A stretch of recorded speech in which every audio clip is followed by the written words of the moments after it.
How are we doing? How's everything going, you guys? My blazer, I might end up taking this off throughout the thing because filming in this position is a little awkward. When I film vertical, today was all vertical videos today. I think I filmed 150 videos. I filmed everything vertical and I was, straight chilling. But filming this way is a little awkward. You gotta, and then when you're in with it, because this is vintage, so it has shoulder pads. I don't know. We might keep it. What do we think? What do we think? Nevertheless, how are you feeling? How are you doing? I hope everything is going well and as expected. We're going to dive into today's subject and we are going to be talking about my expectations from my husband, future husband. I'm not married, you guys. And why I have such expectations and why you as a woman should too. Okay, so I do like to talk a little bit about the inspiration behind my subjects. And today's subject was inspired by someone who watches the shows over on TikTok and is a huge supporter of us, who's actually in our hometown in Houston, Texas. And it's a he. And I have met him in person. Hi, love. I don't want to say your name and I don't want to say your family's business or anything like that. But thank you so much for supporting us. And it was amazing. That's all we got to say. We can't say anymore. I wanted to go into depth about it because he did have some questions for me. Of course, I couldn't sit there and talk about it because I'm doing a completely different show. But I said I would film a segment in a subject on my social media stuff. So here we are, and he's the inspiration behind it. And yeah, let's get into it. To make the start of this very clear, you shouldn't expect, but I have expectations of a man in my life to always be a man at all times and every single situation. Always being the man. I want to always be the woman in every single situation and in every single aspect of our relationship. And a lot of people are going to steer this up and be like, oh, things should be 50-50 and blah, blah, blah, and blah, blah, blah. And you want a provider mentality and blah, blah, blah. Well, I hate to break it to you, and I hate to be the 50th person to say it here on the internet, but that is his job. His one and only job is to protect and provide. I want my husband to have the provider mentality. Now, before y'all come for me, okay, I will always have my own career. I will always have my own money. I will always have my own everything. Of course, when you marry, things, unite and all that, of course. But I do believe as a young woman being raised by technically a single mother that to always have your own. Always have your own. You ever heard the saying, have your own toothpaste? Make sure you have your own toothpaste. Well, I'm going to be the first to tell you if you haven't heard that. Have your own toothpaste, basically. That's what my mom used to always tell me growing up. And my family raised me to be incredibly independent, but also incredibly feminine, and to be able to fill the role of a wife and to be a good wife and a good mother. And although I'm not that yet, all that being said, the expectations on me learning all of that as a young girl growing up were that if you want all of that from a man and you want to have such strong expectations of him, you must do that in return in the feminine way. So, of course, I am huge on cleaning. It's actually one of my favorite things to do. Laundry, all the typical house stuff. I was raised to completely take care of that, and that your husband is to always take care of the manly things, like put gas in your car, put air in your tires and all that, because you, Daniela, should be doing the wife stuff. Okay. Now, with that being said, I did make that mistake once upon a time of doing that. I made the mistake of being that at a girlfriend price. Yeah. This is a very tricky situation. Okay. The man should always lead. He should always be the leader. He should always be the one initiating the relationship. I don't know about the love part. I guess it could come from both ends, of course, but it should be in his lead. If you're marrying somebody, a man, you should be able to trust his leadership. If you don't trust his leadership, if you don't trust him to make an important decision, what are you doing? Like, then he's not a man. He is not masculine. We are talking solely about men and their masculinity. Now, I would do everything and more as a girlfriend and didn't receive a quarter of that back at all. I did everything. I did everything. Yeah, I did. All to see him allow his family to talk to me a certain way or whatever it was and make the excuse of that's just the way they are unacceptable. And we've already gone through quarters of that relationship. I'm not ready to dive fully deep into that. I'll probably take another year before I go, because it's been almost a year that I've left him. So I'll take another year. I'll probably see you next time we're talking about this. And it was sad. I was not happy because I didn't receive a quarter of that back. My gas in my car wasn't paid for. But yet the moment he came home, everything was done. It was like this. Like he would just put his bag down, take a shower, and go to bed. That's it. I get beyond livid when men have the audacity to ask me, why do I have such high expectations for my future husband? Because I can fill that role and more. I know I make him look good standing next to him. I'm modest. I'm caring to people. I love others. I think of others. I'm there for other people. My content is talking about advice and giving you guys the reality based off of how much experience in life I've had. I'm only 27 and I feel mentally 85. I am all about loving on my man and making sure he feels great and that he sleeps well next to me. Hopefully YouTube and no other platform cuts this out, but you damn right.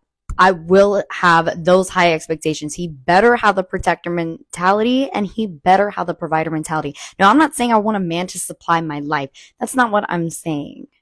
I'm saying when it comes time for me to have kids or us to have kids, and I want to take a few years off of film because I want to be home having my babies and, being a wife, just being a good wife, soaking all that up because that's such a short period of time that you get. I didn't get family time as a child really at all. I always worked. I've always done things. I don't even know half of my baby cousins. I don't even know their names. I don't know their names. One of my cousins is getting married. I don't know her husband. And this is a cousin that I grew up with and was around that's so sad because I'm so used to working so much. So when it comes to that time, I want my husband to have me in that way and to be like, baby, whenever you're I got it. It's not like I don't want you to financially worry about anything.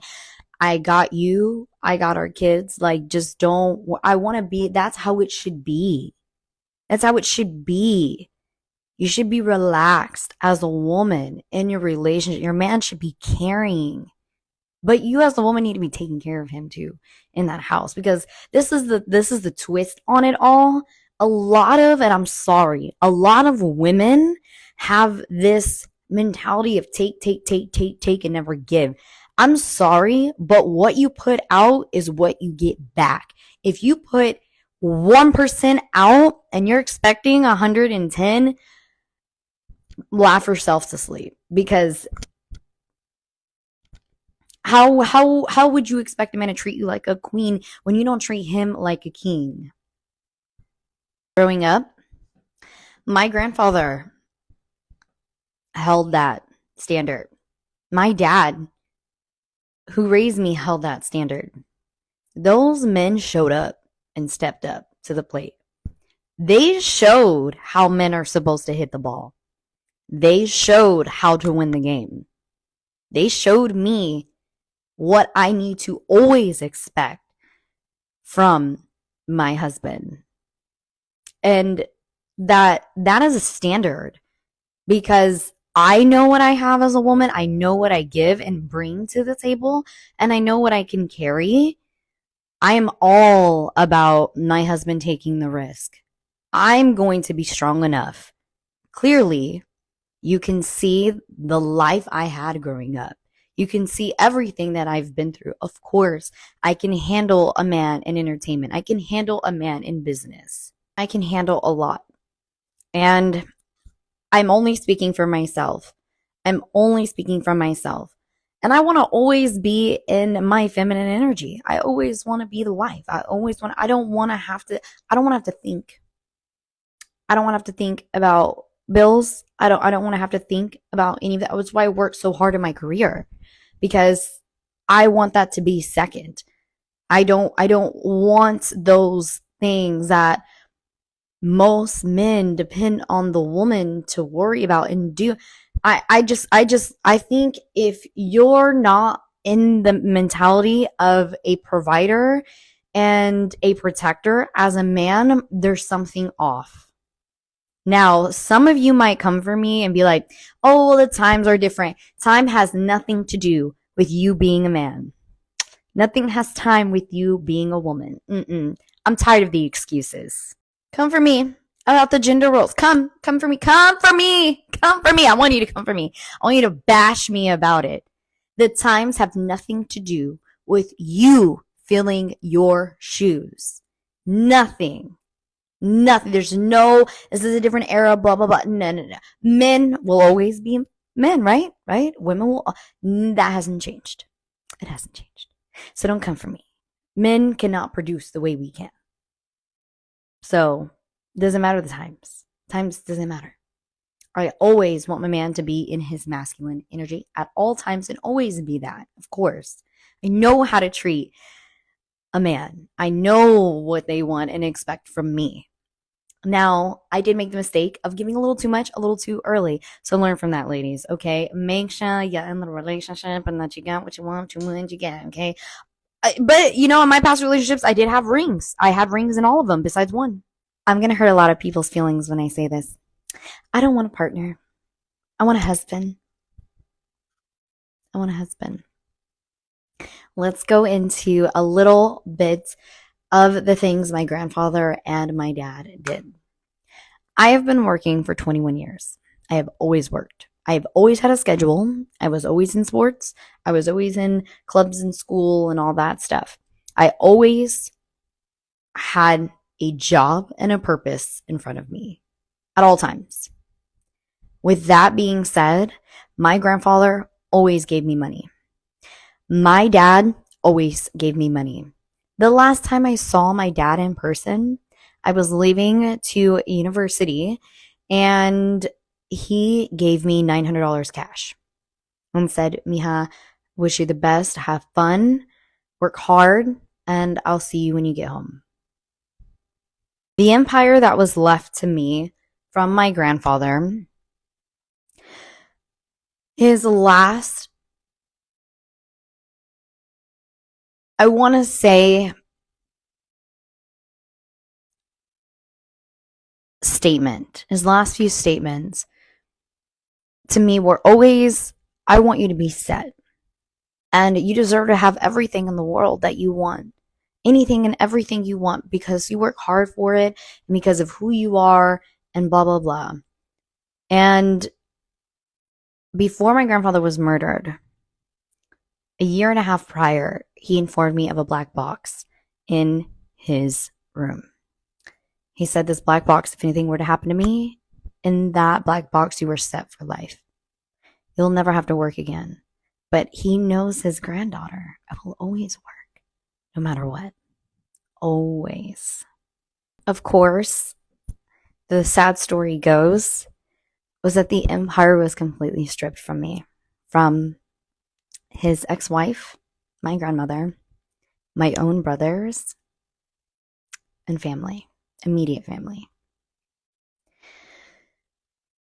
So, you best damn well, my expectations of my husband are incredibly high, or you can get out of my face.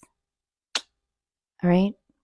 I'm going to be very clear and very honest about that, because a lot of people are very indecisive about what they want. You should always expect a man to be a man at all times. You should always expect him to have you like nobody else in this world. Until that comes, that will be when I marry. Last little tidbit. I forgot that I did go on a date.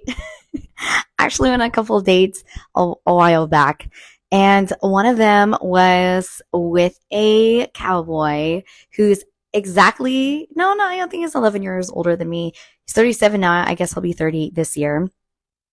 Well, when we met dancing in person, and he pulled me aside and he said, I think, I want to take you out, but I want to get to know you. What's your name? And we exchanged names. And he said, I want to take you out. I was like, okay, he just started asking me, like, do you want to get married? Do you have kids? I said, no, I don't have kids. I've never been married. But yes, of course, I want to, blah, blah, blah. So we went on to talking, and I gave him my number. I felt comfortable enough to give him my phone number. And our first date, he said, whenever you want, wherever you want. And I was like, okay. So I told him like the day of, it was like a Saturday. I think it was a Saturday or Friday. I'm not sure. And I was like, I was actually planning a couple weeks down, and then some filming things that weekend got pushed back like a month. So I told him, I said, I'm like tonight. And he was like, yes. He was like, what do you want? What do you want? Like whatever you want. He like gave me some options, and he said, let me know and I'll make the reservations now. First of all, a man.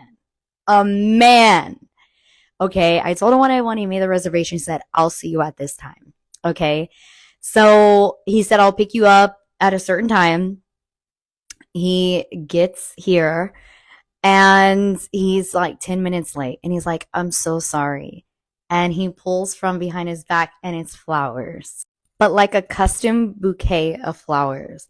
Huge, like massive. I was like, oh my, like I couldn't believe, I was like, oh my gosh. Like I was so blown away. Of course, I was dressed really nice because of where we were going. There was dress codes.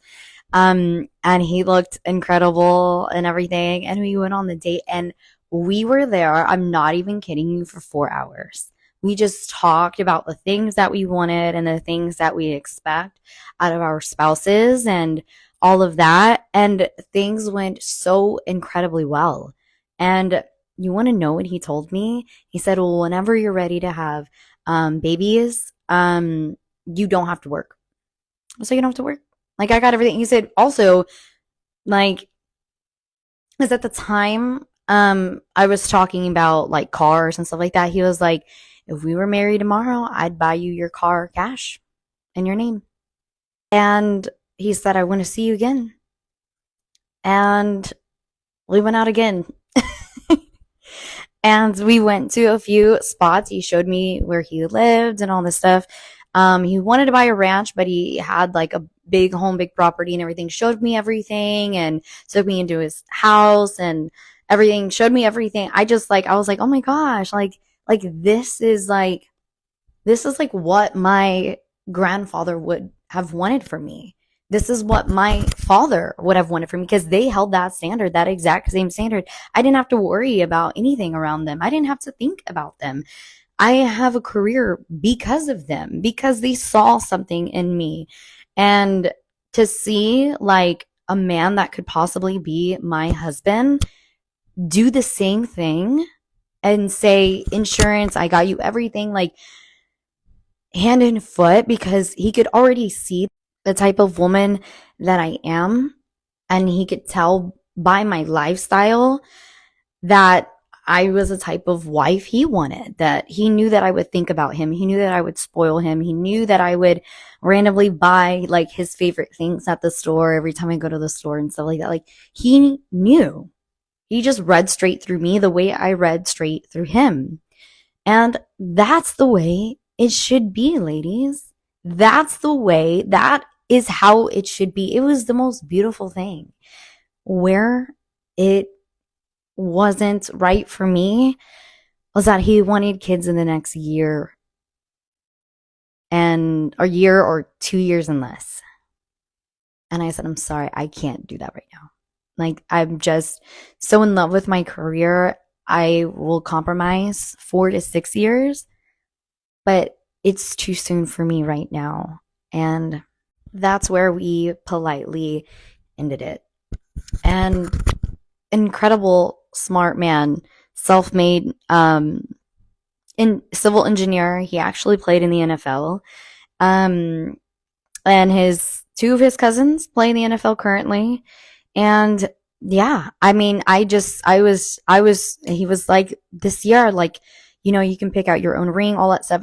It was amazing. I just didn't want to dive into that. Him expecting me to have kids, like, be pregnant by the end of this year and like have the baby next year. Like, I'm just like, that's too soon. Like, first of all, I want to enjoy our engagement for a year and then get married and all that stuff. And he just kind of wanted it a little quicker. Also he was really concerned because I'm in my 20s. So, he kind of thought, okay, that would be something I'd say. For both of us, it was such a big sigh. We both really, like, the chemistry was there, the lifestyle was there. He's cowboy, very southern, and I'm born and raised in South Texas.